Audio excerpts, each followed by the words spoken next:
To answer these, I need to briefly go into history. And I'm not going to cover too much, but basically, we have 10 gurus. 1469 to 1708 is when they lived. Until Vaisakhi Day, which means, roughly speaking, you can say April 14, 1699, there are already 200 years which had gone by. What had happened in those 200 years in Punjab? This is what this is saying. 10 Nanaks means the 10 gurus of the Sikhs. Basically, their focus was they had a mission, particular mission they came here for, and particular values they were imparting. Now, this is a kind of conversation which is not taking place even among Sikhs these days, because the celebration has shifted. What was that mission, and what were those values? I'll briefly touch upon them.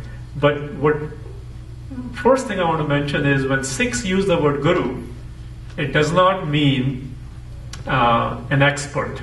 It does not mean, if you look at some of the Bollywood or Hollywood movies now, the guru can mean a con man as well. Guru does not mean any of that. If you go to India and watch CBC or PBS documentaries, you might think, they present India as being land of the gurus. So it's nothing like that.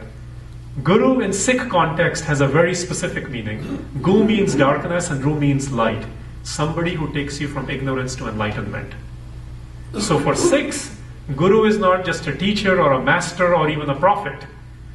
The word actually is Guru itself. It is perfection. So for us, people who are giving us a particular mission as well as a wisdom to implement that mission are the Gurus. This is what Gurus did for 240 years in the land of Punjab. And this is the original Punjab map. Half of it went to India and the other half into Pakistan in 1947. So when we are looking at the political ramifications, I want to mention this here as well. Every politics, and you know this, whether you see a cry of a woman from Libya today, the news, which is in the news for the last 2 weeks, or whether what is happening in changing boundaries of the Middle East and the political ramifications, every politics is somehow attached to land. That's just how it is, including the boundaries here in British Columbia, right? The land masses, the boundaries get decided as to what politics are, including your election just had redistricting, I was hearing. So it is attached to land. So when you have Sikhs celebrating or commemorating Vaisakhi in varieties of ways, just understand that it is also attached to land, including what happened in 47, including what happened in 1984. So the images you say somehow need to be located within that context. And by the way, this was the Punjab in 47. If you look at it, it looks like a butterfly. What happens when you clip one of the wings? You can't fly. And I generally say Punjabis and Sikhs haven't figured out who they are, what they're really working towards since 47. Because there is incredible trauma in their psyche, and add to it the trauma of 84, and we really are not focused on what our mission and values are. We still haven't figured out how to deal with what happened in 47 and 84.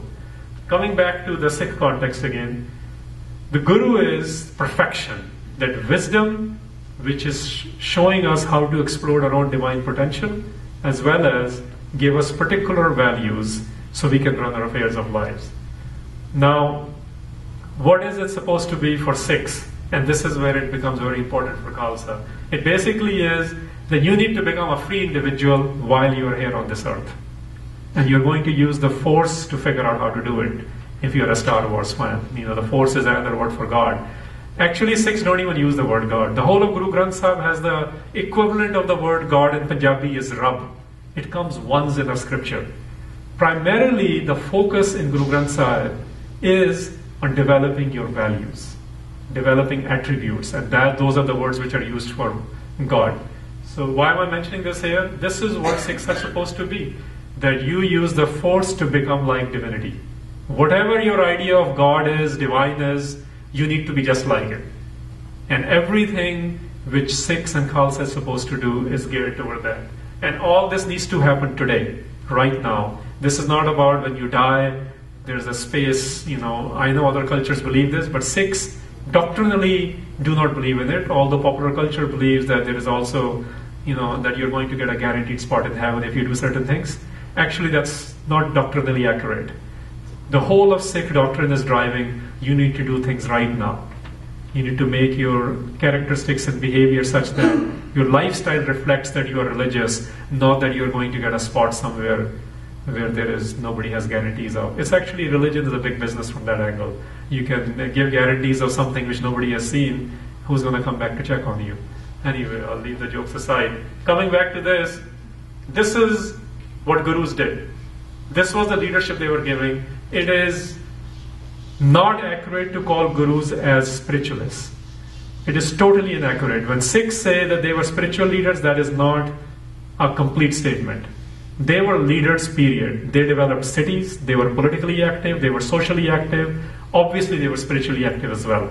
So they are complete leaders who are showing how to act in life, in daily life, including dealing with the governance of life, which is where politics comes in. This is why Sikhs exist. This is why Khalsa was created, or inaugurated rather. And this might, again, most Sikhs also need to understand this, but at least if you see the doctrine of the Sikhs, maybe it can help you understand why Sikhs behave in the way they do behave. First reason Sikhs exist is to create an egalitarian society. What that means is this idea of, I don't want to say equality, it's more related to dignity. Because even if you use the notions of equality, somebody has to decide who's equal. So again, you're relying on someone else to tell you, now we give, for example, women certain right to vote or suffrage or whatever. So equality is not really the idea. Egalitarianism is where equity is there as well, where everyone is treated with respect and dignity. And this is what gurus did for 240 years, and Sikhs are supposed to be doing. If they're not doing this, I humbly submit they're not really following the Sikh way. They might be following the protocols of the religion, they might look like a Sikh, but they're really not following the ideals of the Sikhs. Second is they're supposed to fight domination. Now this might be of interest to you. There are only two dominating forces in the world, back then 500 years ago, even today, and usually they are religious and political forces. And usually at some point, without sounding like a conspiracy theorist, at some point they collide. Even in America, as William Rehnquist, former Chief Justice there, he wrote a dissenting opinion that even in America there is no separation of church and state. It's superfluous because it is a Judeo-Christian heritage which is driving most of the laws. Anyway, the point is they do collide at some point. This is why if you look at the American presidents in the two-party system there, for example, you'll notice whether it was a Democratic president or Republican president, they all worked with Mr. Graham, Billy Graham. So there is something going on there as well. What Sikhs came, when the Sikhs came on the scene, the idea was you're supposed to fight domination. Nobody is going to tell you how to live. You're supposed to fight the forces which are not allowing you to be free. Mentally free, spiritually free, economically free, politically free, and you fill in the blanks. So if Sikhs themselves become the dominating force, they need to be kept in check as well. That's what this means. And Sikhs have done this effectively. They actually did it to even Ranjit Singh, their only king, when he tried to do that. So he had to be shown that, hey, you cannot be an agent of domination. Your job is to exist to make sure nobody is dominating anyone.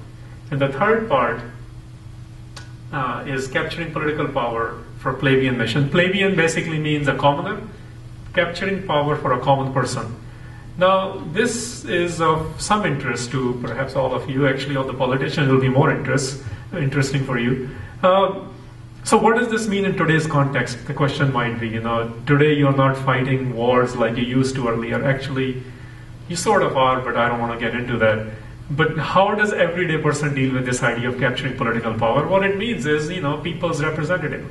Whether you are a chief in police or whether you are a local MLA or MP, this is how you capture political power. Sikhs were told you should capture political power not for self-aggrandizement, not for only your own community, but for plebeian mission, which means for common person.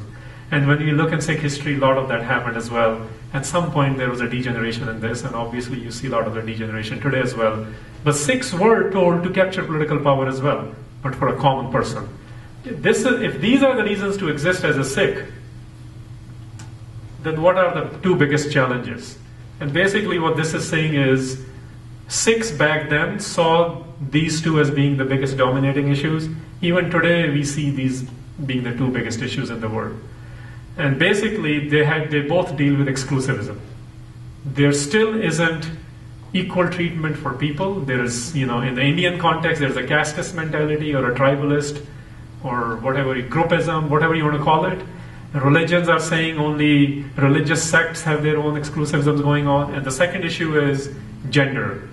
There really isn't a gender equality. I mean, we can sit here and say, yes, I know one of the political party, without mentioning it, they probably said that certain percentage of their candidates are women. When you still have to make those claims, it's like, me standing up here and saying to all of you, I'm a gentleman. I shouldn't have to say it. It needs to come out in my actions. So the issue is that these two remain